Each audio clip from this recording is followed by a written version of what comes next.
Hello and welcome to another Geek Cabal Whisperings. This is going to be on GenCon 2023. I'm Jim, and today I'm joined with my son Owen and with Bobby. So, we're going to be talking about, as Jim said, GenCon 2023. From our perspective, that was last week. From your perspective, that was even farther back in the past, depending on when you're watching this. Their discussion here is going to start on Wednesday night. I went there all 4 days. Jim and Owen were there on Saturday. So I'm going to talk about the days before Saturday, and then we'll kind of combine. So, on Wednesday evening, myself, Brad, and Chad, who are the gentlemen in some of our other videos, hopefully more in the future, once we get some technical difficulties sorted out, drove up to Indianapolis to stay with a friend that lives in Greenwood. We had to go downtown. We were going to attempt to get Brad's tickets from the will call line. However, it stretched from one end of the convention center practically to the baseball stadium 2 blocks away. And that's not hyperbole, by the way. So we said no thank you to that. Brad just decided he was going to skip his events that were very early in the morning on Thursday and just get in the will call line then because it was guaranteed to be shorter. So that's what we did. I had also had to purchase a badge for Chris's son Charlie, and I inquired as to how I had to pick that up since he wasn't with me, but he's also underage and doesn't have an ID. In which case, and this is a little tip for those of you out there that we'll put in the tips video next year, since I was the one who purchased the badge, I could go pick it up, which I did Thursday evening because it was for Friday. Because again, I wasn't going to get in the giant will call line. Just waited till the end of the day Thursday and picked it up because there was no one at the will call line. So if you have to do that, by the way, you'll need your ID and the email address for the person that the badge is going to. So that was Wednesday night. Then Thursday we get down there. We tried to get down there early, but there was construction all over the place. So we had to dodge and weave through that and finally made it down there about 20 minutes before the dealer's hall opened up. And I got there right as it was opening up. So Brad got a little bit of some shots of the entry there, and we're going to compile a bunch of stuff into a video because Jim also got some video walking through the dealer's hall on Saturday. And I think we're just going to put all that together, I think. I don't know yet. Got to see what I got, but I think that's what I'm going to go with. So, Thursday was basically standing in line at the BattleTech booth, or Catalyst booth for BattleTech stuff. Trying to get some stuff at the WizKids booth and being too late. And then kind of wandering the hall for a little while. Going to eat at the food trucks. We got a pretty good lobster roll. Went to Wild Bill's to get the unlimited soda refills, which will also be in the tips video for next year, because I realize I haven't included that, and it's definitely one that you need to know about. Got to know the lay of the land for where the food trucks are going to be now, presumably for a little while, which is between the convention center and Lucas Oil Stadium. I think it's a better location. It's a little bit farther walk, but I think there's more food trucks there because they're lining both sides of the street. It's a longer street. The street is closed, and then there's a very large area where they have like picnic tables and stand-up tables. There's a woman that works for GenCon who's been on some of the forums inquiring about that, and she's well aware that people want more tables and more shade. So she's going to try to make that happen next year. But overall, it was nice having a more open area and more places to sit. If nothing else, you could go inside Lucas Oil and sit also. The only problem was if you had open alcohol, you're not allowed to leave that area with it, and you're not allowed to go back into the convention center into Lucas Oil with it. So you had to sit outside for sure with that, but you could always sit on the steps. So that was, then I realized I forgot my True Dungeon tokens, and my friend Chris and I went through True Dungeon on Thursday. Fortunately, there was another gentleman there that had tokens to spare for everybody. Normally, you get like 3 or 4 tokens in the treasure pool. Thanks to what he was letting everyone borrow, we each got 24 tokens in the treasure pool. And we did the 20th anniversary run, which was nice. There's a little bit of some difference in that. Normally, it's a linear, like, okay, puzzle, fight, or I think it's fight, puzzle. Then the final match is almost always a fight. However, some of the people we're with said that sometimes it is actually a puzzle. I've never encountered that in the 5 times I've gone through. It's always been a fight. But this year we actually had the choice at every intersection, fight or puzzle. Now we chose fight because the guy with all the tokens was a monk and was doing serious damage, and we all just blew through the fights. But also, we actually managed to solve some of the puzzles, which is a first for me. I'm sure they're all actually simple puzzles, but we just kind of stared dumbfounded at them, totally lost on how to get past them. But we actually did manage to solve a couple this year, so that was nice. Made it to the final boss. My soul got destroyed by the Demi-Lich, so I didn't survive. But for XP purposes, I only had to make it to the last room, so that's all that mattered. Then we had a bit of an emergency, and I had to run Chad back home. Everything's okay, though. But yeah, I had to do that, so I didn't get back to Greenwood until like 2 in the morning. Then I was pretty tired through most of Friday. That was mainly wandering the dealer's hall on Friday. Found plenty of things to buy, which we'll talk about in other videos, but a lot of it was BattleTech related. Bought some Dungeon Crawl Classic stuff. I don't know, bought some dice, as always. Bought some shirts. Friday was the big shirt run. For those of you watching the video, that's where this shirt here came from. Probably can't read it, just in case you can't. This is the Floor is Lava Championship, Pompeii. Not many people won that one. So, They all became trophies at the end. Yes. They were quite lifeless once it was done. So, yeah, frozen in time, you could say. But that was most of Friday. We actually got out kind of early-ish. Went and had dinner out in Greenwood. And then Saturday, and my friend Chris took his friend Charlie, or not his friend, his son Charlie. They seemed to have a good time, so they bought quite a bit at the Tea Turtle booth. Bought like 5 or 6 shirts there. So, but yeah, then Saturday met up with Jim and Owen when they got there. Myself and Brad made a beeline to the WizKids booth, and we got some of the things we were after, but not all of them. And so then Brad took off to go do his stuff, and I met with Jim and Owen, and yeah, that's where my story leaves off for the moment. Okay, so I'm trying to think. We got up there right, I think just a little after 10 is when we got up there. 10:20, 10:25, somewhere which was perfect. Cause, that's when I met up with you guys. You probably got there a little before that. But it was perfect for us because we had not went through and planned out a day, which is something that we learned that we definitely want to do because say some of our walk-around footage kind of explains that when you don't have a plan that you can get kind of agitated when you're trying to figure out what to do and what needs to be done. So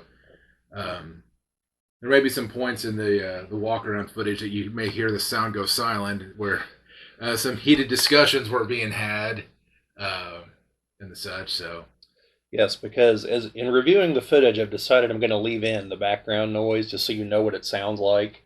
But yes, that does mean some of our conversations are picked up in there too. And just because sometimes when you're filming, you don't really think about what you're talking about or what you're saying and stuff. So there will be some points where I'm going to ask that things are muted and odd, whatever, just because again, family business is family business kind of stuff. So, but no, I think that was about the perfect time for getting there because we got there right when the dealers hall had just kind of opened up. Yeah. But without being in the big crush. Correct. And we just started down from one end, walked our way all the way in. Through everything while we did the recording, and actually found out that to be pretty nice because we kind of made note of stuff that we liked. We said, hey, that looks kind of cool. Let's make a note of that, but let's keep going because the one thing is we also went with a very limited budget, so we didn't want to go in and buy something and then be like, well, should have waited and bought this over here. Yeah. So making note of, booths and stuff that you like and you want to come back to visit and such. I was doing that in my phone, taking, because I think we did that with one game because there was a jailbreak game that Owen said, hey, this is pretty cool. This is actually one thing we argued about. I said, well, make note of it and we can come back. And he's just like, I was wanted to stop and look. Okay. But we went back actually for further examination. We kind of said, well, this isn't really quite what we thought it was going to be, and decided to definitely pass on that. Um, what is it with all my cats trying to step over the mic cords at the moment? Yeah, the other one's getting ready to try to take off with one, but she decided not to. Yeah, I know. So if you see me move, for you watching, you probably see me moving around. It's because the cats keep trying to. Or if Jim suddenly lunges off screen and he's trying to save the equipment. So great thing with having cats. It would be nice to actually have my own dedicated studio at some point. Right now we're in my dining room, so working on that. Working on getting the furniture. Just turns out furniture is expensive, so. This is true. I was looking at a new cabinet for all my video games to put in, so that we have it behind us. And the one I found at IKEA is a corner cabinet, but it corner and then extends. Yeah. $600. And I can't find anyone else that carries anything like it. So. And you have to put it together. Well, most furniture you have to put together. I'm just saying, it's a thing to consider. Well, I like the one since it's IKEA. I like the one where they had like the firewood truck, like the place selling all the firewood. It's like build your own log cabin, IKEA, But anyway, so the walking around stuff. So even with the advice of having plenty of water to drink, good walking shoes and stuff like that, I still, even after walking, we were on our feet for. I mean, it had to be 10 hours, 12 hours. By the time it was all said and done. My back was killing me. And at this point, Owen's like wanting to go try to find something to do. And I'm like, listen, I said, if we don't have a plan of what we're going to do, I'm not going to walk around more trying to find something to do and then lacking it. And this is where, next year our thing is that we're going to look at that itinerary. We're going to come up with stuff that we're going to do. And, Jim, keep going. I'll be right back. Oh, boy. Just keep going. I'm going. But yeah, so Bobby's decided to step away for a little bit, so he didn't bring anything that he bought, but I'm gonna just kind of talk about a couple of things that I picked up, why I picked it up, and then just note that this isn't going to be a review or anything like that. It's just going to be us talking about some of the stuff that we bought. So the first thing that we got, and this was at the Catalyst board games booth, and this was Awakening Lair. It's supposed to be a kind of a dungeon crawl, but in a I'd say more kid friendly or kid oriented thing. So it's definitely something that you'll be able to play with younger kids, and it's a game from what they told me that you play cooperatively. So I've got my younger son who is on the autism spectrum, ADHD, that kind of stuff, and doesn't like to lose. So we thought a game like this may be a good idea to pick up and I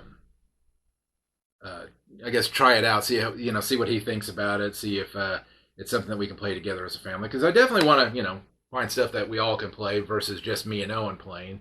Which brings up our next game that we picked up. Which was, and we got this one at a booth. This is I believe, a little bit older game, but this is Alien: Fate of the Nostromo by Ravensburger. And it's kind of unique about this one here is it's actually a one-player game. You can play one player. You can play up to 5 players.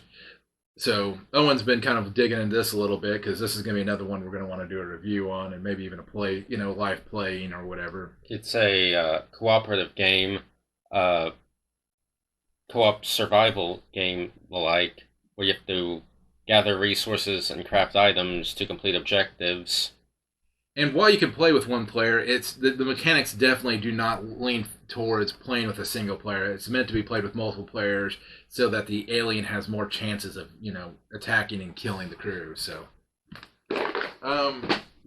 then the last game that we got was a card game. This one may be hard to see on camera, but this is called Shiner. And this is a moonshining game, card game.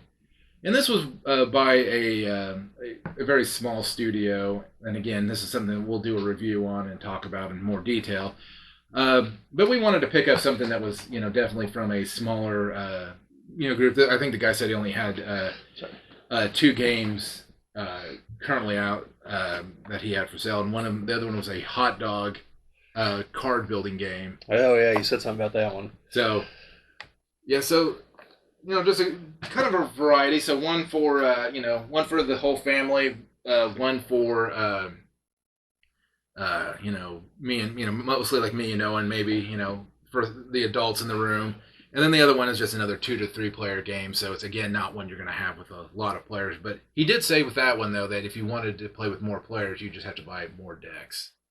Yeah, I've seen games like that. So it's the same game. You just have to buy multiple copies of it. So well, that the game we kind of looked at briefly, the Star Trek Ascendancy game. It starts off with 3 players, but it's like that. You just buy the other races, and it tells you how to add them in. Yeah. And then Owen's shirt. He doesn't have his hat here with him, but the shirt he bought. I'll try to show it for the camera, but for you on there, it's a Black Mesa shirt. So if you played the Half-Life games, the facility that Half-Life takes place in is Black Mesa. Gotcha. So he's got a hat to go with it as well. I was actually kind of surprised that there actually weren't as many T-shirt vendors, I don't think, this year. Well, and there were 2 duplicate ones on either end of the convention hall, because the one where he got that shirt, they had an identical booth on the other end of the hall. Well, there used to be a T-shirt tower, and I remember about, what ballpark is it, 5 years ago, they only had just the lower portion, and they were like, yeah, GenCon told us once we got here that we couldn't set up the upper portion. And so they only had half as many shirts. They had to select which sizes, and they had to leave the rest of the stuff in the truck. And like 1 year went by with them reduced like that, and I haven't seen them since, because I got the feeling they got really pissed off at GenCon over that. Yet this year, eBay brought a 2-story castle with them. Was it Upper Deck? Also had a 2-story tall structure with them, and I'm just sitting there thinking like, well, why are they allowed to do this and the T-shirt tower wasn't? So I don't know. I like Gen Con, but I hear all kinds of stories about them and certain vendors just going round and round on things. Like for a while, WizKids was verboten, but now they're back in their good graces. So I don't know. Well, there's still some groups that don't ever come, which surprises me, right? Like Wizards of the Coast. Yeah. The people who should be there every year. Now, in fairness, I say that. They didn't have a booth, but some of their people actually were there this year, which I didn't know anything about, so I didn't go to their seminars. And once I do watch them, we'll talk about them. But I didn't know they were going to be there because they don't have a booth. They haven't had a booth in years. Meanwhile, Paizo has a gigantic booth, so good on them. Well, I also saw that, at least on the stairs, they mentioned that this is, I guess, the first year back for Rio Grande games. I must admit, because I usually see them, so they must have stepped out on the post-COVID year. Yeah. Probably for COVID concerns. So, note on that point, by the way, there were far fewer people with masks than I expected there to be, based on the commentary on the forums. And I even saw, like, within certain booths, some people had masks and some people didn't. So, and I hope no one bothered the people that were wearing masks. That's a personal choice, Yeah, I mean, the thing is it's not going to hurt either way to have the mask on and not, right. I think the problem is even wearing a mask, the fact that people are touching everything. Yeah, a mask is not going to. Yeah, so it's not going to do as much as you would hope. I mean, if you're not touching anything and you're wearing the mask, you're probably fine. Yeah, but as soon as you start, so to that point, they did still have the hand sanitizer things up in a lot of places. So yeah, there was one where I guarantee somebody had sat underneath it, not realizing it was a hand sanitizer thing, and the thing squirted on their head. Oh, there was a spot. There was a spot on the floor where you could tell that somebody probably had sat underneath it, because I sat right beside it, and I go, "Oh, there's a." Yes, and definitely if the one thing that I never shy away from is if you can find a spot against the wall and you need to sit down for just a moment in time, sit down. Don't don't walk around. If you're hurting, yeah, for sure. Because at Gen Con, seats are a luxury. Very much so. Even though we did find just random chairs just sitting out in the hallway, I don't know why, but well, they're probably left over from the night before from people playing Werewolf, and they don't all go back to wherever their home is. Because I've mentioned this, I think, in the Gen Con tips video, but at night, people play Werewolf, the social deduction game, and now it's to the point that outside of the halls, if you're heading towards the baseball field, so I think that's Hall A through D, if I remember right, but I could be wrong. The Gen Con staff starts setting up just block after block after block of chairs for that. So like it's official instead of just random people in the hallway. Although the random people in the hallway still do it too. If I may make a comment, speaking of random things in the hallways, on the second floor I saw an Indian cuisine place that I have never seen in the convention center before. Yeah. And right next to it was a place just selling bottled drinks with like 5 coolers full of drinks, like the tall like stand up, not like a carry around with you cooler, but like a vending machine kind of cooler. So I mean, for me, that's a very risky choice to eat while.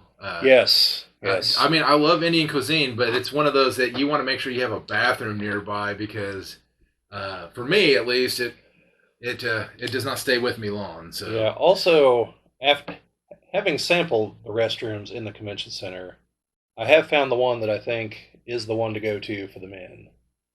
It's in the hallway with the 500 ballroom, right across from the restaurant that's under the escalators. Because without going into a lot of detail, it's one that has tons and tons of stalls versus the like 2 or 3 that are in the other restrooms. So just a thing to consider for you guys out there. yeah, like I said, we didn't have any horror stories for the bathroom this time. Oh, I didn't have a horror story, but I did find an empty bottle of Absolute Peach vodka in the stall I went into one time. No, there was The things you will find. because the one time that we made a stop, I'm sure people are like, God, they're talking about going to the bathroom here, and it's like It happens. It's a consideration you need to concern yourself with.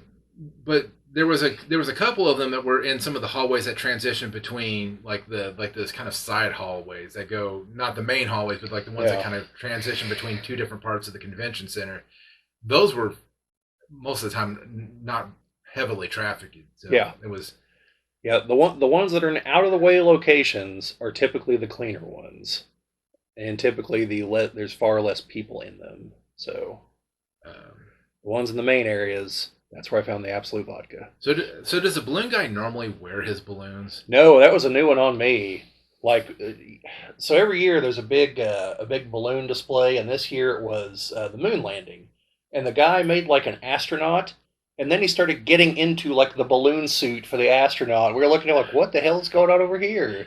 And then he stood, and he like would stand there long enough that people would go by, didn't know he was in there, that he'd like get animated at him and freak them out. But yeah, that was because usually it's like a big dragon or something. There usually isn't like a guy in it anywhere. So that was new for me anyway. I don't know. It was very impressive this year. It was 2 stories tall. It was certainly impressive, although I don't know how much it fit in with the theme. I mean, it's sci-fi fantasy. Science fact is what leads to science fiction. So, I mean, I get it. I don't know. Some people, the moon landing science fantasy. Well, yes, there's that too. For some people, that is science fiction, but I'm convinced we actually landed. So Bold of you to assume the moon is real. Speaking of that, though, yeah, I guess it really is turtles all the way down on that one. But well, no, and I don't know how much more you had to prove it. I mean, the fact that they landed one of the Surveyor probes up there, then later landed a shuttle landed one of the landers next to it, and then took a picture of them taking stuff off of the Surveyor. Well, if I'm to believe, I have never looked this up independently, but if I'm to believe the Big Bang Theory, there's plates up there that can reflect a beam. Yeah. And what else would shoot the beam back at you? Obviously, there's something there reflecting the beam, and you can time it for the distance. Well, the moon's there, but it doesn't mean that we were there. Well, sure, but the moon shouldn't reflect the beam back like that, like direct bounce. It'll scatter or something. Well, no, it's a reflector they put up on the moon. Well, that's what I'm saying. Is that's how we know that somebody has been up there. We can verifiably prove that we have a reflector pointed towards the Earth that you can bounce the beam and you can time it to know it went that distance and came back. Here we go. See, this is what we do in our podcast: is we ramble on. It's like but I mean, it's like the guy we met talked about. Whenever we start talking about the time travel, the faster light communication stuff, like people find it interesting. We find it interesting. So I always find it interesting that the Jupiter's still in the moon. So yeah, well, I mean, until you said something, I had no idea you could fit all the planets between the Earth and the moon. I didn't realize it's that far away. Yeah. So, yes. At apogee, anyway. It has to be at apogee, but I'm sure with not with an apogee, it's probably just a planet that you have to remove out of it. Just Pluto. I don't think they included Pluto in there. Those bastards. It's a planet, damn it. Yeah. I don't get. We just don't abandon family like that. Well, I think part of the Dom Toretto's got it right. well, and I think the thing is that it's in its own orbit, and that's where it should be counted. It doesn't matter if it matches the orbit of the whatever. It's orbiting the sun as its own. Yeah. But they said part of it's because it and Neptune. well, no, it's moon. Why can I not think? Sharon, I think it's or could be. But well, anyways, Pluto's moon. They orbit. It doesn't orbit Pluto. They orbit a center point in space. So that's why they said it disqualifies it as being a planet because it's actually orbiting. It's influenced by its moon or whatever, and which is. Well, I mean, aren't we ever so slightly influenced by our moon? We're also influenced and the other planets, especially Jupiter. Yeah. So, like I mean, at the absolute macro level, doesn't all matter influence all other matter? Correct. Like even if it's ever so imperceptibly small. I mean, I don't think it's a reason to disqualify it as a planet. I mean, they can still call it a dwarf planet, but it's still a planet. Sure, I believe it's a dwarf planet. So, all right. Anyways, GenCon. So by the end of the day, though, my feet and my back were hurting because we didn't sit down very much. We toured the dealer's hall one time all the way through, and then we did go back to the artist section and went through and just kind of looked through there pretty quickly.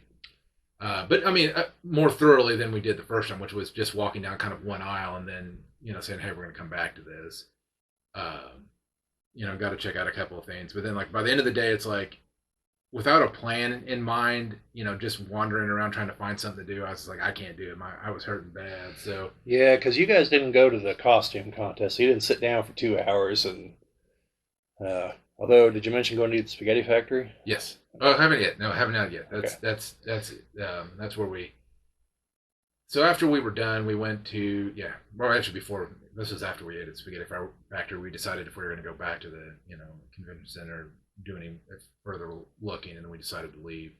But yeah, we went down to the Spaghetti Factory. Honestly, very very decent prices there. And a lot of food too. I mean, the fact that you got ice cream with your entree. Very good food. And we went from it'll be about 45 minutes to 5 minutes later, hey, your table's open. Yeah, I didn't get that one because they said like 45 minutes to an hour. We go and sit down in this other room. I had barely sat down. They're like, I got my text message. And it said, hey, your table's ready. I'm like, yeah, so the best we can figure is a lot of people heard the time, stuck around for a few minutes, then left. And they probably just went down through the names and we were next. So, hey, I'm not going to complain. So that was after the costume contest because I had an event that started at 8 and I wasn't sure if I was going to make it because of the waiting. But I didn't care about walking in late because it's a 3-hour event. And I did get there about 8:45. And that was a Candlekeep Presents. So it was a bunch of authors for Forgotten Realms novels and material, including Ed Greenwood. Basically telling tales of the days of yore at TSR and things like that. And saying what they can say because they're under non-disclosure agreements for a lot of things. But saying that there is hope for more Forgotten Realms novels in the future. There's a guy that used to be the head editor, and I don't know if it's James Lauder, but that's the guy that I'm thinking it was. And he now works for another company. And the reason that Drit's novels are still being published is because Salvatore has a separate agreement to allow him to do that. And so he has approached Wizards of the Coast saying, hey, the other authors are on board if we can have a similar agreement. So another company will publish the books, do the editing, everything else. And he says so far there had been positive reception to that. So maybe in the near future, we'll start getting new Realms novels again.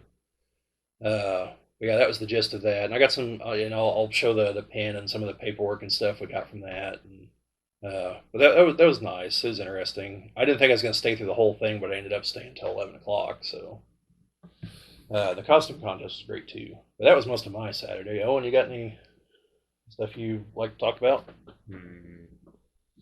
Come back to me. Oh, come on now. Well, think about it, Owen. Think about that. And one thing that it kind of ended our day, I would say, on a high note at first. At first it was kind of like, oh gosh, this ain't working. Is that we were trying to leave because we parked in the government parking garage, and I noticed everybody going to the right lane to get out, and I'm like, what? Well, there's another booth there you can go to. So I pull over into that booth, and I try to put my ticket into the machine. The machine's not pulling tickets in. Like, it will not take a ticket in for nothing. So I'm there trying for, I don't know, 5 minutes. And I'm like, so I finally, he's like, you know what? I'm just going to press the help button, tell him the CNA is not taking my ticket. And I push the button and said, hey, your machine's not taking the ticket out here. All of a sudden the gate just opens. And I'm like, okay. So I drive on out, and I guess they didn't want to waste time getting up to go and, read the ticket or determine whatever. And so, Yeah, and I ended up walking most of the way with them because my event at 8 o'clock was in that I was late to was in the Marriott, which was most of the way to the government parking garage. It's the building right next to it, I believe. yeah, with me and Owen, they're talking, and I didn't realize Bobby was walking behind us, and I'm just like, ugh. Yes, despite my size, I'm occasionally quite silent. Uh, yeah, so and then I had to figure out where the room was. It was in the Tennessee room. I expected to be on the second floor, it's down on the first floor. Uh, yeah, I haven't gone to that for the last few years because most of the people I was with didn't want to stick around till 11 o'clock. I can understand because there's nothing else to do unless they're going to go in the bar and get hammered or something. Which I guess is an option. There's a bar right there. But yeah, the main other thing I did on Saturday, like I said, was a costume contest. Posted some pictures on our Facebook group, so check that out. A lot of the entrants. Personally, I thought the best one was Mr. Freeze. But there were several others that were good too. And I tried to take pictures of all the really good ones. There was a lot of good costumes this year, and some You know, of varying quality. well, I mean, it's like Jim and I talked about in the lead up video. Like, yeah, you have the people that just buy the bodysuit, and hey, that's more than we do, so go for it. And like I said, we never discourage that. We never say don't put on a costume, don't go to don't go on eBay and just buy a costume. If you want to wear a costume, great, go for it. Yeah, Just understand that entering the costume competition should be for people that it should be, but there is actually a category for I think it's the expert category, and there's a lot of people in that they have either won before, or like it's not just them. Like they admit right up front, hey, look, I bought a bunch of these pieces. Like I didn't make these, and there is a part of the contest for that. So because a lot of the people do make most of the stuff, or some make all of the stuff, but a lot of them they do. They're up front like, hey, parts X, Y, and Z. I bought them over here. Then I did these parts, and if they've like so the one that was actually really impressive was the guy that's the Mandalorian. It was all homemade. It wasn't bought, and like it looked like he had just bought the costume, but it was not. So well, and I mean, I think to a point, like if you have to wear like some sort of like suit underneath all of the armor and stuff, I don't think that would count towards not making your costume. I mean, if you made all the plate mail, but you had to have, a bodysuit underneath. yeah, yeah. No, they mean the exterior, like they don't. At least they don't talk about what's on underneath. Not there. They do it at the burlesque show though, which you should also check out if you're of age. It's pretty impressive. Not the same time, and usually not the same entrance. I don't think. Whatever entrance they want. Yeah. Yeah. All right, Owen. On that note of that inappropriate comment, what did you have to say? You'd be just surprised how many video games they manage to turn the board games these days. Oh yeah. We talked about that a little bit. The Call of Duty. Call of Duty, the board game. Resident Evil, the board game. Dark Souls, the board game. I think I even saw Yeah. Elden Ring there. But actually, the Call of Duty one we want to definitely check out because I actually on YouTube saw a trailer for it. I mean, it looks pretty neat. I mean, like I said, it's where you have to have your like screen up so that people can't see the moves you're going to make, and you have a mini map, which is perfect because if you ever want to sell expansions or you sell maps, just like EA would charge you for a map. Yeah. Like, oh, you want a new map to your Call of Duty game? Well, Yeah, I mean, it's money over. Yeah, yeah, some DLC action. Yes. Just There makes you you go. wonder how big the maps are gonna get. That's what makes me wonder if they want us to challenge everything, Yes. or it's because it's not. It's definitely not in the game anymore because you have to buy it to get it into the Yeah. game. But yeah, and kind of on that point, there does some games, some companies. It's definitely like some kind of weird arms race as to which which properties they can get a hold of. Like there's one booth.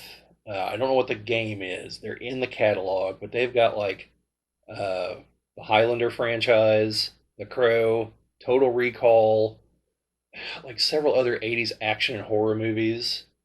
And it just like I think it's the same system somehow, but just different games. I'm really hoping the Total Recall, at the very end, you roll the dice to see if it's a dream or reality. Yeah, because in that like one booth, they must have just picked up like the Invincible rights because that's all it was a card game or whatever. Yeah. Which I mean, I don't know what you would make Invincible in any other type of format, but Yeah, I don't know, but like I saw one that had. I first just saw the thing and then Escape from New York, and I was like, "Is this just the Kurt Russell and/or John Carpenter booth?" Then I saw two other games, like, no, I guess not. But like they had a thing, I was like, "Come on, what else we got here?" Prince of Darkness, well, and there was one that Big we Trouble in Little China. we were definitely interested in now, and what was that? The one with the World War II, World War One. Axis and Allies. Yes, we were in their booth for quite a while debating on. So this is a total non-Gen Con note, but it's an article I came across the other day. Apparently, they're going to make a GI Joe game using the Axis and Allies rules, and it's like the first time they've actually exported to another game. It's going to make some battle for the Arctic between the Joes and Cobra. So it's still in progress. It's still in production phase. So like it's a ways off. But that's one of those ones where we're like, we need to do some research on this because most of those games were like $100+ for the whole game. And like if you're getting like the big super deluxe. no, Axis this was just and- like one was like World War One, 1914. It was $100. The cheapest one available was like the World War II Pacific for 40. Yeah, fewer factions. So definitely a lot more to have to think about and all that. Never played Axis and Allies. I hear the key to success is just being Russia because you have like limitless soldiers. Well, that's what it was in Command and Conquer. I say Command and Conquer Red Alert because mammoth tanks and Tesla coils. Yeah, pretty much. And the dogs stop the spies. Well, I can say the funniest game we ever had is where the enemy all they had left was just the dogs, and I had a nuke. Oh, that's awful. And weirdly enough, you never wanted to drop the nuke directly on a building. No. You had to always drop the nuke next to the building. Well, not to say that they're going for realism there, but that's actually how they work. You don't want a ground detonation. An aerial detonation causes way more destruction. Well, yeah. Because the ground detonation expends too much energy creating the crater by atomizing everything that's in it. An aerial detonation spreads the destruction over a farther area and also spreads the electromagnetic pulse over a farther area. But but you think if you dropped, even if the nuke... Yeah, you would think right on a building, just the missile hitting the building should probably break the building. But especially when it's a doghouse. Yeah. Especially when it's a doghouse. Which I never understood why they did that. It could be a dead that should destroy that. But yeah, because I just remember because it was just a single doghouse somehow produces multiple dogs. But yes, nuked it. But anyways, so we ended up still staying up in Indy afterwards. But since we were just going to be kind of staying there just to rest before we went home in the morning.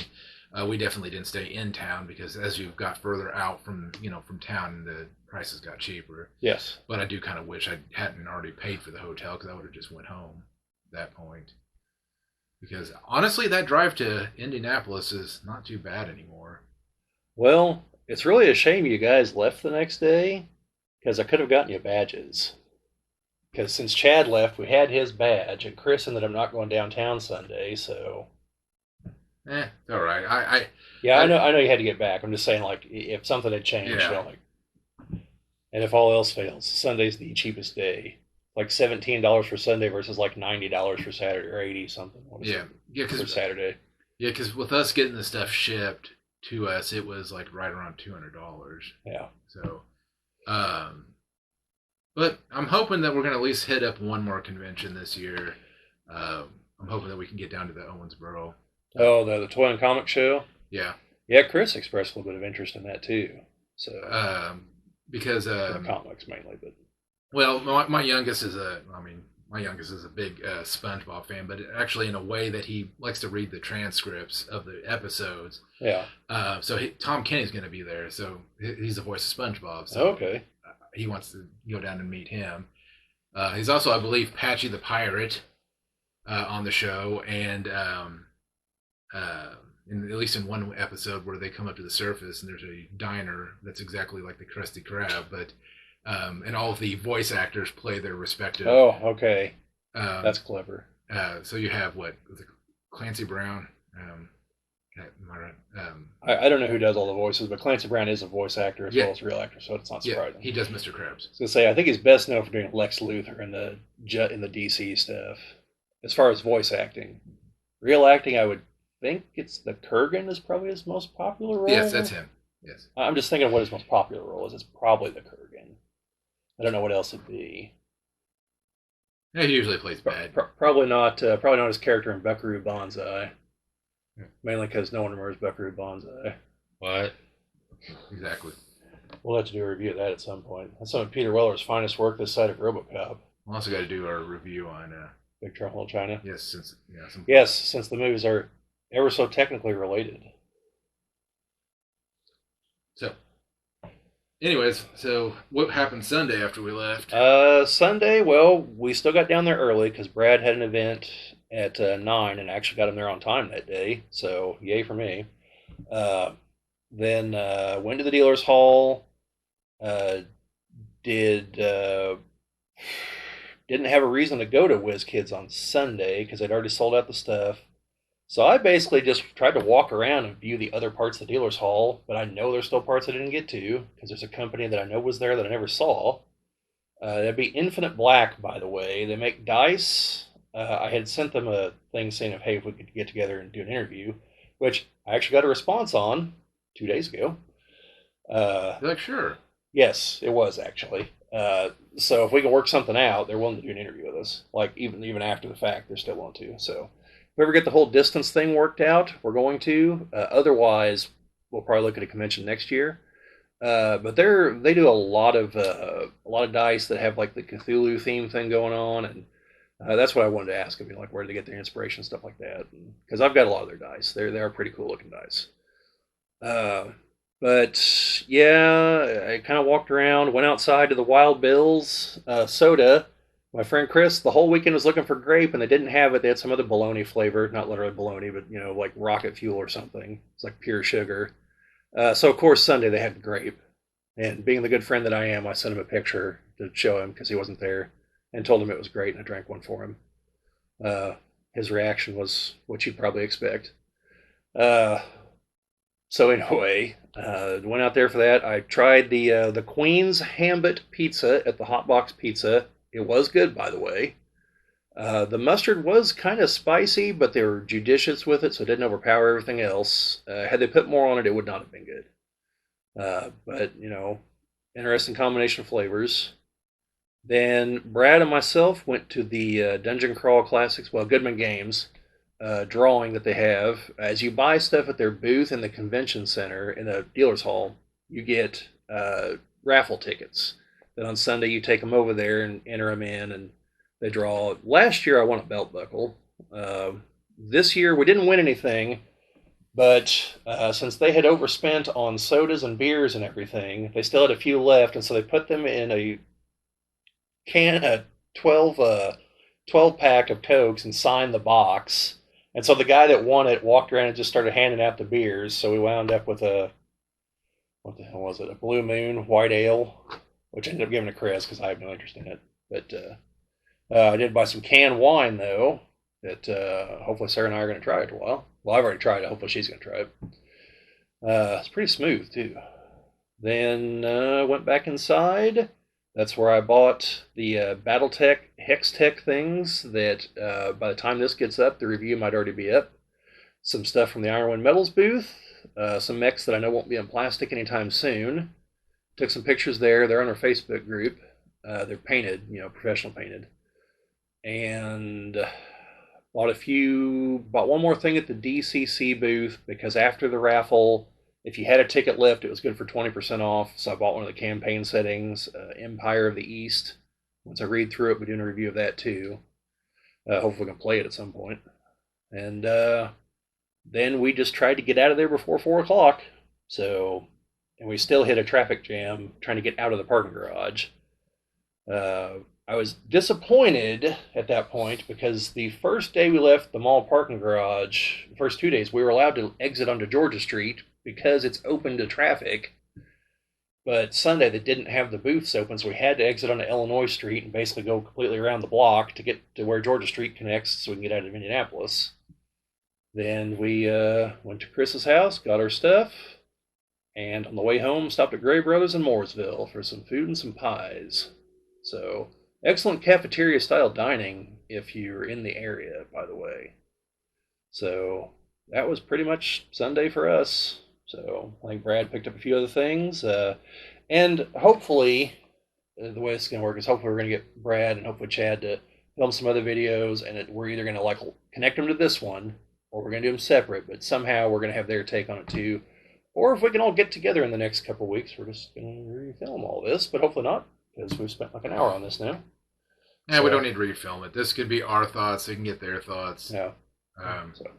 Compile it. Yeah. So, part of the reason that we haven't been showing a bunch of stuff is because we're going to, since this is mainly talking, it's going to go up on the podcast part, as the intro noted. We are going to try to do reviews of all the stuff that we bought, though. We've already filmed a few of them by the time we're filming this. We're going to try to film some of the others. Those you're going to need to actually watch because we're going to be doing a lot of visual, like, hey, here we go stuff. So, I mean, you can listen to them, but it's going to be better if you actually watch them. So. Yeah, well, I was going to say, I showed my stuff, but again, it was just kind of, I had it sitting right here next to me kind of thing, so, and that's, But anyways, Owen, do you have any closing thoughts? Whenever looking for board games, if they include 3D miniatures, it usually, doubles the price. Yes, this is true.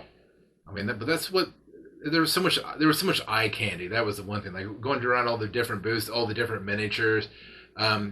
With my walk-arounds, I did try to make sure that I looked at them, kind of focus on the miniatures, and then if they had like a QR code or anything like that, I tried to make sure I get that on there. So definitely a lot of miniatures for a lot of different games. Great thing about miniatures, though, are most of them that you could use them for other games too. Yeah.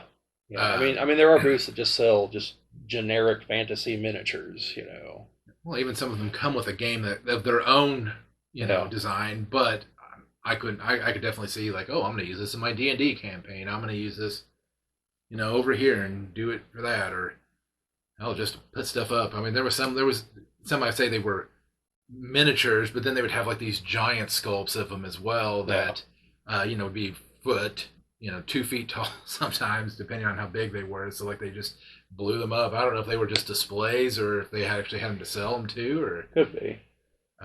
So on that note, folks, check out. If it's not up yet, by the time this is up, it will be up shortly thereafter. Jim did record a lot of material just walking through. I'm in the middle of editing it, like not this very second because I'm doing this, but like at my house in the editor, I've already gone through about half of it. So it is a walkthrough. Like I mentioned earlier, it does have the normal just sound in the back. We might record a little blurb to put at the very beginning just to explain that, because while you can hear us for the intro, I just want to be clear what it is. Because very early on in the video, Jim asks me directly, you just could put music over this? And I say, yeah, sure. And well, in hindsight, no, I'm not. So, we might record just a little blurb for the beginning where you can actually directly hear us, to be determined. But keep an eye out for that video, and we'll tag all the reviews of the stuff that we bought. We'll tag it with, they'll be in the GenCon playlist, so you'll be able to know for sure, and I'll put it somewhere in the header or a tag or something. Or I'm sure we'll say it in the video too. But yep. And if you're still listening to us here, definitely go check out some of our other videos. We did an unboxing on the gardening game or the garden Yes. game. Um, not our most viewed video at the moment, and I'm definitely want to get some people out there because it's an interesting interesting look at things and where we've come from, or where board games have come Yeah. in 30, 40 years actually now, almost Yeah. 40 years. So definitely go check that out because I want to get that out there. It's one of those games that I definitely want to do a playthrough on the channel, and get a round table and see how many see if we can get 4 players to Yeah. go to war on gardening. It's a war on the people playing the game. Yeah, exactly. But yeah, so just a note, like I mentioned, we're going to try to remember whenever we do our tips for next year to remember Wild Bill's soda, because you just buy the cup and you get unlimited refills. And I think there's a thing in the dealer's hall. Well, not the dealer's hall specifically, but inside the convention center, you can buy a cup that I think refills like $1 or something for that. And also, one other tip on that note, the dining things inside the dealer's hall are card only. They do not accept cash.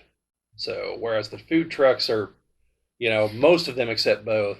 There was a couple that literally didn't even ask and just put their card reader right to me and didn't have any notice that they only took cards. That didn't bother me, but for your customers, that should be a note that you make. Well, and I think they do it. It's for efficiency, so they're not handling Yeah, large sums of money. I don't question why they're doing it. I'm just saying, well, although I do question whether they have a tip jar right there for cash, but kind of tells me they could do it if they wanted to. But anyway, just some notes that we'll hopefully incorporate into our notes for next year. So, Yep. All right. Yeah. Owen, any closing thoughts? Things you would want to do differently, maybe? Plan things out. Plan things out. Actually, sign up to play some games. Yeah. Don't do like I did. For one thing, the thing that was at 8 o'clock. I'm sitting there like, well, my tickets are electronic. I forgot that I bought it after I had everything shipped to me, and it was a paper ticket. And so I get there like, do you have a ticket? It's electronic, isn't it? And they're like, no. I'm like, oh, I don't have my ticket with me. Like I thought they didn't mail it to me. I was like, thinking, well, if it's paper, they should have mailed it to me. I forgot that I bought it afterwards, so I never had a ticket to give them. I felt really bad about that. And afterwards, I went up and asked, like, hey, guys, like, if I can find the ticket, could I bring it to you tomorrow? Will it help if I brought it to you tomorrow? And they're like, no, I think we got enough that it's okay. Because it's a free event, but they wanted it for the attendance purposes. And because they'd mentioned, like, if you got a generic or something for something free, they'll take that too. And I didn't have it because every other ticket I had was electronic. So be mindful of things like that. Yep, and I would say we're definitely just going to randomly pick games. Like I said, we wanted to do the Call of Duty one because they had that where you could sign up for that. I was going to say, ideally, if we know who's going and when next year, we have a week once the events are in the system. We have a week until we have to sign up for them. Now they don't all drop all at once, but like 75% of them do. And so then we'll just get somebody who has access to all of our stuff, which is me. At least for me, Brad, and Chris. And Chad does his own, and you guys have your own. But we can link it all up if we have to just get all the stuff if we're all going to be trying to do an event. So, like the Net Crawl Classics or something. Because those are like 8 to 10 people, so we could all get in. Yeah, you might. So something to consider for next year. Might want to try to get all of us to do something as a group. Yeah, that's what I mean. So anyway, just something to consider for next year. We've got approximately 9 months to think about it. So, but yeah, other than that, I had a good time. Other than the random trip at the middle of the night I had to take on Thursday to bring Chad home. And I'm not faulting Chad. Shit happens, but it wasn't pleasant. So, but everything is okay as far as I know, just to be clear as far as Chad. So anyway, that's my closing thoughts. And Adam and Joan, you had something there. My final thoughts probably, if you're planning on buying games or anything really, bring a bag. Yeah, definitely bring a bag. That's why I like parking over in the mall parking garage, because it's really close. So if I get a bunch of stuff, I just walk over there and dump it in the vehicle, then come back. I'm not carrying it around. Because before they expanded the convention center, there used to be a bunch of rental lockers. And Chris and I would go there Wednesday early and just get a locker and just keep it the whole time. We just make sure we had quarters so we could keep pumping it into it. Or we could just dump our stuff for a while. At the end of the day, we'd get it and take the key and everything. So, but those don't exist over there anymore. So there's no convenient bus terminals nearby that also have those. So. Nope. Yeah, I was gonna say mine's just, I guess in my closing thoughts, just like I said, plan things out. Definitely, if you can go for the multiple days, it definitely makes it so that you feel like you have time, because one day is about enough time to get through the dealer's hall in I wouldn't say even a decently thorough walkthrough, but that's about it. Like, I mean, we didn't even get over to the play area until almost the end of the day. Yeah. Well, the play area stays open later, so, Yeah, we did notice some games that were like, oh, I didn't even see those games in the dealer hall, because there was a Metal Gear Solid one that everyone's like, oh, that looks kind of cool. And then there was a bunch of Star Wars ones that were like, where they had these huge like bases, like they had like the indoor. Was it Star Wars Legion? Yes. Yeah. Are those pieces actually for? I don't think so. A lot of games have big things that build up for the conventions. Like Warhammer's got a bunch of stuff like that. Well, this one, sometimes BattleTech, they bring maps that are not official maps. There's a different company that takes aerial pictures of large structures that makes a giant hexagonal map out of it. But these were actually structures that look like they had on the play table for you to actually play on. Yeah, they probably are. I'm just saying I don't think they're official pieces. I could be wrong, but I don't think they are. Didn't BattleTech bring like a giant cargo ship? The cargo ship, that was in the dealer's hall, right? Yeah. Yeah, that's not for that wasn't for BattleTech. Oh, who was that for then? The company is Monster Terrain, and I believe they make an urban combat game, and I think it's for that. Sorry, I'm not familiar with all the miniature combat games. I know. If you are, Owen, then you'll be the most important asset on this team that we have. Yes, because Owen, to give you a perspective here, but the third year me and Chris are there, maybe the second year, we're standing in line to get our badges. That's why I know it's the second or third year, because we got really smart after that and had them shipped to us. But we were still kind of stupid in the beginning. So we're sitting there, standing in line. This one guy goes walking by in an outfit. I have no clue what this guy is there for. This guy behind us and his girlfriend is standing there, and the girlfriend's like, "What's that?" He goes, "Oh, that's one of those L5R guys," and proceeds to tell a story about one of them that I'm not going to repeat here. But the point is very disparaging. And the whole time I'm like, dude, you know what you're in line for, right? Like, and you knew what that was, and I don't know what the hell it is, and I consider myself fairly knowledgeable about all this crap. Like, you're definitely like, you're a nerd calling other nerds here. Like, what are you doing? Like, we save that for LARPers. Sorry, LARPers. No, we don't. Well, I mean, I make fun of LARPers. But, hey, you be you. I just think it's ridiculous. But that's me. I don't actually make fun of them. Very rarely. So, but anyway, the point is, the guy's sitting there trying to act like he's better than everyone else, and that's there for the convention that he's also there for, and it's just stupid. So yeah, Owen, like, no one knows what everything there is. Like, don't worry about that. Well, then he turns out that he's just like really into Pokemon and dressing up as Pikachu and. Yeah, probably. Well, like one year, Chris and I were at the comic convention, and we're like, man, what is this outfit all these people are wearing? And finally, we were like trying to figure it out, so we're kind of following one of them. They were like, hold on, this looks kind of great. Let's just go up to her and ask her. And so we go up to her, and like, hey, I'm sorry. What exactly is this outfit? We see a lot of people wearing it. Like, we're not trying to be weird here. Like, just, what is this? And is the main character from Attack on Titan, which we had not seen at that point. And of course, we picked the one person that was like here from Germany with like a thick accent trying to explain it to us. And like, God love her, she tried, And we finally got it. We're like, thank you very much. Sorry if it looked like we were trying to creep it on you. Like, we're just trying to figure it out.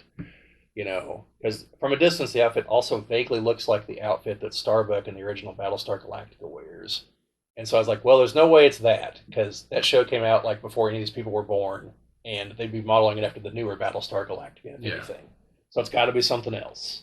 Yeah. Well, that's like the one where I asked somebody if they were dressed up as Zero Suit Samus, because to me what was it? Is it Ava from Overwatch? One of them that also wears like a blue jumpsuit. It's some girl pilots a mech in Overwatch. I don't play Overwatch. So, well, but I mean, but I asked because I'm a big Super Metroid fan, and all that. Which again, at some point, I'm going to do a retrospective on Metroid Prime. The first one. I'm not going to do the second or third one because I haven't played the third and I haven't beat the second one yet. And the fourth one's never going to come out. Hey, never say never. People said that about Duke Nukem Forever, and here we are. It's finally out a few years ago. But it's Duke Nukem Forever. That's the problem. I'm just saying, like, it took them forever. Well, that's what I'm saying. Never say never. Again, just like the Bond movie. We all thought we were done with Connery, and then he comes back. Yeah, the same year Roger Moore released a Bond movie. Yes, but and under two different things because Sean Connery's was a re-release of. Yeah, there's a whole story there. We'll get into it in another video. But anyways, we're rambling on here. This is the end of our segment on the GenCon 2023. This has been yet another Geek Cabal podcast production here. Yep. Hopefully Owen can decide to loosen up a little bit and open up. We're just talking. That's all right. Hell, we're not even talking to the camera. People talk all the time. I talk a lot. I don't know why we call this Geek Cabal whisperings. We're not whispering. Well, we tried to go for something because we didn't want to just say podcast, because every video I've seen on this says don't just call it whatever podcast, especially if you have other videos even talking about podcasting. Like, your thing will try to automatically put them in the podcast thing. So, like, because the guy that was talking about it, about the YouTube podcast part was like, don't do this, whatever you do, for these reasons. So we want to go for something else. It helps us stand out. Gives it a different name, Yes. I mean, it's still technically a podcast, but it's the Cabal Whispering. Yes, and since it's a Cabal is a secretive group, their communications are whispers in the dark, Oh, I don't know definitions to every single English word. Okay, well, a Cabal is a secretive group. Get to know it. Buy you a dictionary. A secretive group, so... Yes. Basically all nerds ever. Well, no. No. We're definitely in different groups. There's the LARPers. No. All right, well, this is the greatest outro of all. Yeah. So, Jim, you got any kind of pizzazz to throw at us here, since you seem to be better at the outros? I don't know. I don't have anything funny to say. I'm just going to say, hopefully that we're having the same conversation again in 2024. Yeah, hopefully. Maybe a few more people involved. But, like Jim said, Cabal Whisperings. Catch you folks later, I guess.